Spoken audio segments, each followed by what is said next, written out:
नमस्ते दोस्तों, कैसे हैं आप सब। दोस्तों आज के इस वीडियो में मैं आपसे बात करने वाला हूं कान्हा शांति वनम हैदराबाद के बारे में। मैं पिछले कुछ दिनों पहले ही the heartful learning centre Kanha Shanti Vanam Hyderabad गया हुआ था और मैं वहां पास 5 दिन के आवासीय मेडिटेशन सेंटर में भाग लिया था।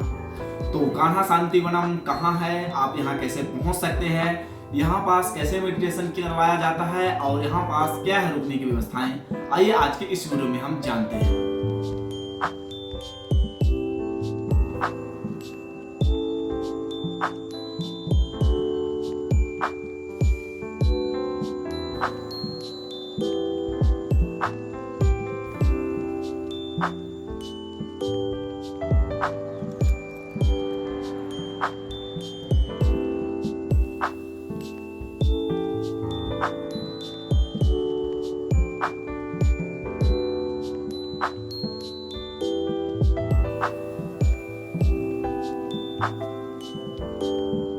तो दोस्तों द हार्टफुल मेडिटेशन सेंटर एक इंटरनेशनल संस्था है और यह दुनिया भर में 150 से भी ज्यादा देशों में फैली हुई है।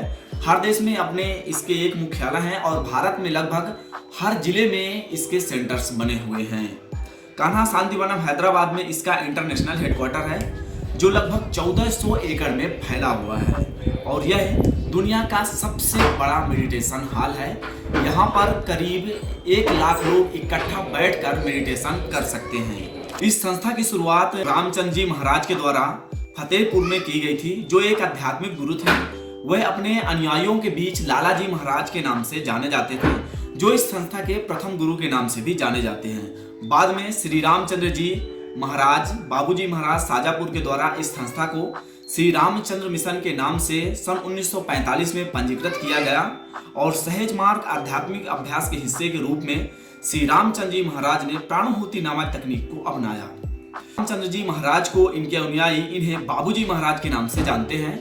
कान्हा शांति वनम में कांसे की बड़ी सी प्रतिमा बाबूजी महाराज की स्थापित है, जो इस संस्था के दूसरे गुरु थे और सन 1927 तक रहे। इस संस्था के तीसरे गुरु पार्थसारथी राजगोपालाचारी जी महाराज थे, जो कि चेन्नई से थे, जो सन 1927 से 2004 तक थे। इनके अनुयायी इन्हें चारी जी महाराज के नाम से जानते हैं और इस संस्था के वर्तमान गुरु कमलेश जी पटेल हैं, जो गुजरात से हैं और इन्हें दाजी के नाम से जाने जाते हैं। हाल ही में इन्हें अध्यात्म के रूप में भारत सरकार के द्वारा पद्म भूषण पुरस्कार से भी सम्मानित किया गया है। तो इस संस्था के ये थे चारों गुरु, पहले लाला जी महाराज, दूसरे बाबूजी महाराज और तीसरे चारी जी महाराज और वर्तमान के Daaji Maharaj. The heartful meditation centre Hyderabad से 40 किलोमीटर दूर बेंगलोर हाईवे के किनारे चेगूर गांव के पास में है। यहाँ आने के लिए आपको सिटी बस मिल जाएगी, ऑटो रिक्शा कैब वगैरह, आप बड़े आसानी से ही कान्हा शांति वनम तक आ सकते हैं। दोस्तों जब हम लोग यहाँ पहुँचे तो हमारा सबसे पहले रजिस्ट्रेशन हुआ और हाथों में ऐसा बैंड पहना दिया गया और यहाँ रुकने के लिए कई कंफर्ट डोम्स बने हुए हैं। तो हम लोगों ने कंफर्ट डोम सी में रुके हुए थे। अगले दिन सुबह 5:30 बजे हम लोगों को उठा दिया गया और हम लोग पहुँच गए फिर योगा करने के लिए। और योगा के बाद फिर हम लोगों ने नाश्ता किया और नाश्ते के बाद सुबह 9 बजे हम लोग पहुँच गए मेडिटेशन हॉल, जहाँ पास हम लोगों ने मेडिटेशन किए। यहाँ पर मेडिटेशन जो होते हैं तो 3 चरण में होते हैं, ध्यान, सफाई और प्रार्थना। तो पहले दिन हम लोगों ने ध्यान सीखा और दूसरे दिन सफाई और तीसरे दिन प्रार्थना। और इसके बाद दोपहर को हम लोगों ने लंच किए और लंच करने के बाद शाम को हम लोग यहाँ के बगीचे घूमने गए और यहाँ के गार्डन घूमने से हमें यह पता चला कि ये जो पूरा हरा भरा कैंपस है, यह पहले एक बंजर जमीन यहाँ हुआ करती थी और करीब 6 से 7 वर्षों के अंतराल में ही इस पूरे बंजर जमीन को हरा भरा बना दिया गया। और आज इस बंजर जमीन पर भारत ही नहीं बल्कि दुनिया भर के कुछ दुर्लभ एवं लुप्तप्राय प्रजाति के पौधों को यहाँ पास संरक्षित किया गया है। यहाँ पास कई मेडिसिनल प्लांट भी लगे हुए हैं और कुछ डेकोरेटिव प्लांट्स भी लगे हुए हैं। यहाँ पर एक नर्सरी भी है जहाँ पर पौधों के बारे में रिसर्च किया जाता है और यहाँ के नए नए रिसर्च से पौधे लगाए जाते हैं। और साथ में यहाँ से अगर आप पौधे लेना चाहें तो आप यहाँ से पौधे ले भी जा सकते हैं।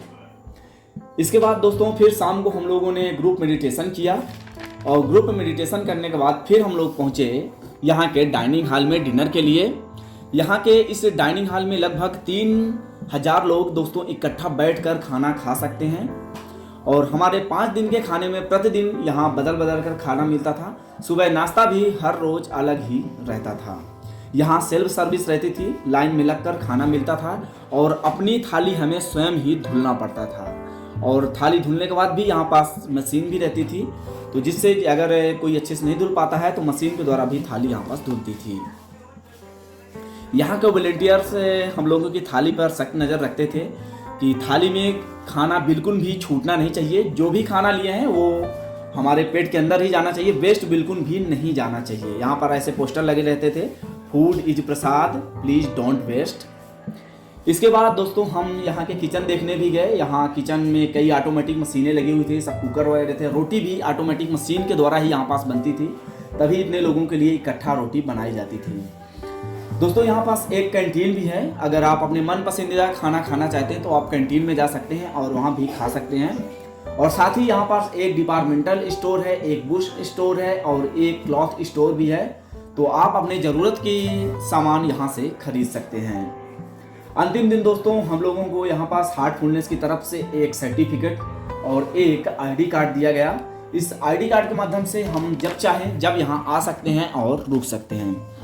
तो अगर दोस्तों आप आना चाहते हैं तो स्क्रीन में दिए गए नंबरों पर आप संपर्क कर सकते हैं हार्टफुलनेस की तरफ से और आप यहाँ आ सकते हैं। बाकी हार्टफुलनेस मेडिटेशन आप करना चाहते हैं तो यूट्यूब चैनल है हार्टफुलनेस के नाम से और इनका ऐप्स भी है हार्टफुलनेस के नाम से, तो आप वहां जाकर ऑनलाइन ही यहाँ के वॉलंटियर से जुड़ सकते हैं और फेस टू फेस बात कर सकते हैं और इस मेडिटेशन को आप सीख सकते हैं।